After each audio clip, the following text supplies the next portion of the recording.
Shalom kepada semua Bapak Ibu dimanapun Anda bisa mendengarkan program kali ini. Kita bersyukur kepada Tuhan bahwasanya setiap firman yang kita bisa pelajari bersama-sama itu bisa membangkitkan satu kekuatan yang baru bagi Anda dan saya.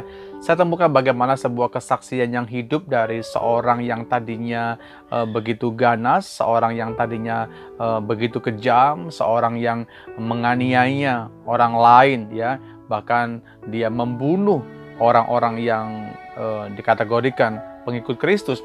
Tapi karena pertemuannya dengan Tuhan, bagaimana seseorang ini diubahkan sedemikian rupa sehingga kesaksiannya itu dia berikan kepada anak didiknya yang bernama Timotius. Tentunya kita tahu bersama bagaimana Rasul Paulus mempunyai anak didik, ya, atau anak rohani yang bernama Timotius.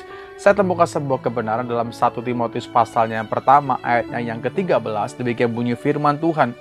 Aku yang tadinya seorang penghujat dan seorang penganiaya dan seorang ganas, tetapi aku telah dikasihaninya karena semuanya itu telah kulakukan tanpa pengetahuan, yaitu di luar iman.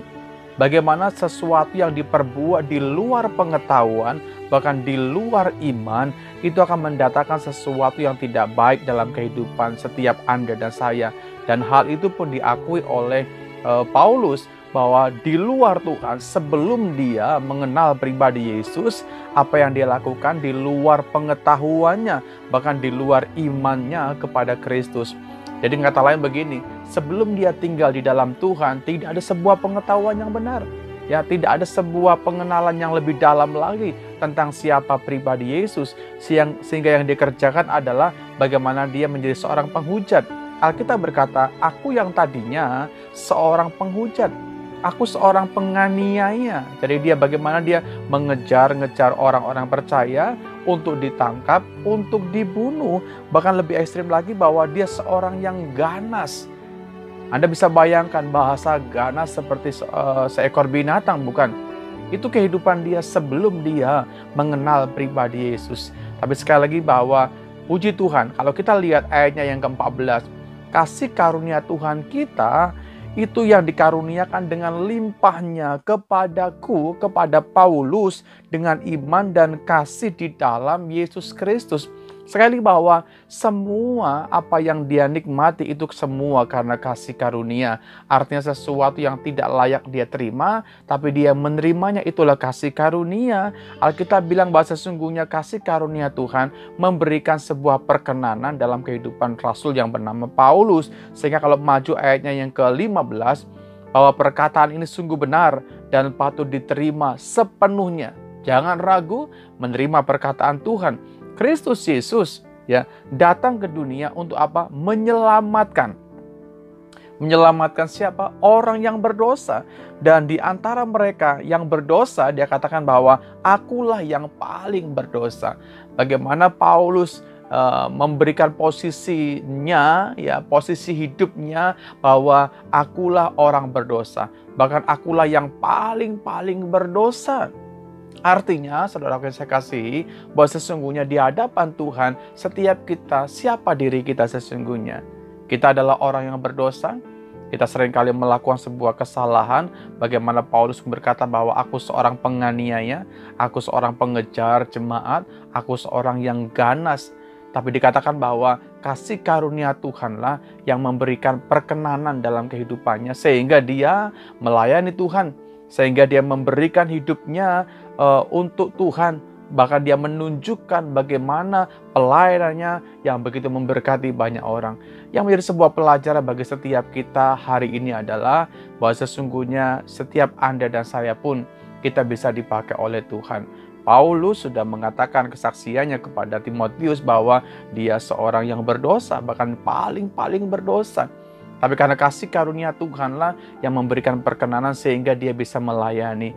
Mungkin hari ini ada orang-orang yang punya pelanggaran, ada orang-orang mungkin punya kehinaan seperti hanya Paulus, ada orang-orang yang sepertinya dalam tanda kutip engkau orang jahat. Tapi sekali lagi bahwa Tuhan sanggup mengubahkan setiap Anda dan saya. ketika ada hati-hati yang terbuka, ketika ada orang-orang yang terbuka kepada kebenaran, bahkan pengetahuanmu semakin bertambah, bukan cuma pengetahuan, tapi bagaimana pengenalan pribadi kita dengan Tuhan semakin intim, maka percaya bahwa sesuatu yang rusak, sesuatu yang mungkin tidak punya pengharapan, sesuatu yang sepertinya sudah chaos, tapi di mata Tuhan, Tuhan sanggup memulihkan, Tuhan sanggup merestorasi. Bahkan Tuhan memakai siapapun Anda yang hari ini orang bilang katakan bahwa engkau paling berdosa. Saya tidak mengerti seberapa dalam dosa yang Anda perbuat, tapi sekarang adalah waktunya buat kita kembali kepada Tuhan. Kalau mungkin hari ini kau berkata bahwa saya orang berdosa, Pak, semua kita berdosa. Kalau saya mau bersaksi kepada semua Anda tentang dosa yang pernah kita alami, sungguh bahwa sesungguhnya dosa membuat keterpisahan antara kita dengan Tuhan. Tapi ketika engkau kembali seperti anak yang hilang, kembali kepada Bapa, di sana ada tangan yang terbuka. Ada kasih yang terbuka bagi setiap kita. Ada pelukan yang siap memeluk setiap kehidupan setiap kita. Dan kita percaya bahwa ada penerimaan. Bapa itu Bapa yang menerima. Dia bukan Bapa yang menghiraukan, tapi Bapa yang peduli dengan keadaan setiap kita. Paulus begitu exciting ketika berbicara tentang kasih karunia. Begitu menggelora hidupnya ketika berbicara soal bagaimana orang yang berdosa karena iman diterima, bahkan karena kasih karunia kita dilayakan. Kalau Anda perhatikan beberapa bagian dari suratan Paulus selalu berkata bahwa kita diselamatkan bukan karena perbuatan baik, tapi karena kasih karunia Tuhanlah yang memberikan perkenanan bagi setiap kita. Sehingga kalau kita temukan di bagian ini, sungguh dia bersaksi bahwa aku ini orang berdosa. Tapi karena kasih karunia Tuhan, dia dikasihi oleh Tuhan. Lihat ayat yang ke-16. Justru karena itu aku dikasihani, agar dalam diriku sebagai orang yang paling berdosa, Yesus Kristus menunjukkan seluruh kesabarannya. Dengan demikian aku menjadi contoh bagi mereka yang kemudian percaya kepadanya dan mendapat kehidupan yang kekal. Dia bisa bersaksi bahwa dia dikasihi oleh Bapa, dia dikasihi oleh Tuhan. Dengan demikian bagaimana Tuhan menunjukkan kasih-Nya kepada dirinya yang berdosa, sehingga dengan demikian bagaimana dia menjadi contoh bagi orang-orang yang kemudian hari akan datang percaya kepadanya, bahwa sesungguhnya setiap kita mendapatkan kehidupan yang kekal. Alkitab bilang begini, kemudian percaya kepada pribadi Yesus dan mendapat hidup yang kekal. Tujuan kita adalah bukannya ketenaran, bukan kekayaan, bukan juga popularitas mungkin saat ini, tapi tujuan kita adalah mencapai kehidupan yang kekal di dalam sorga bersama-sama dengan Tuhan pastinya. Dan itu Tuhan siapkan bagi kehidupan Anda dan saya. Hari ini saudaraku, mungkin ada orang-orang yang merasa lemah, ada orang-orang yang mungkin merasa engkau jauh daripada hadirat Tuhan. Hari ini ada tangan Bapa, ada pribadi Yesus yang terbuka bagi setiap engkau. Dia mau menerima kita, dia mau memeluk Anda dan saya, bahkan dia mau memulihkan keadaan setiap kita. Puji Tuhan, ini kebenaran firman Tuhan. Tuhan memberkati semua kita hari ini.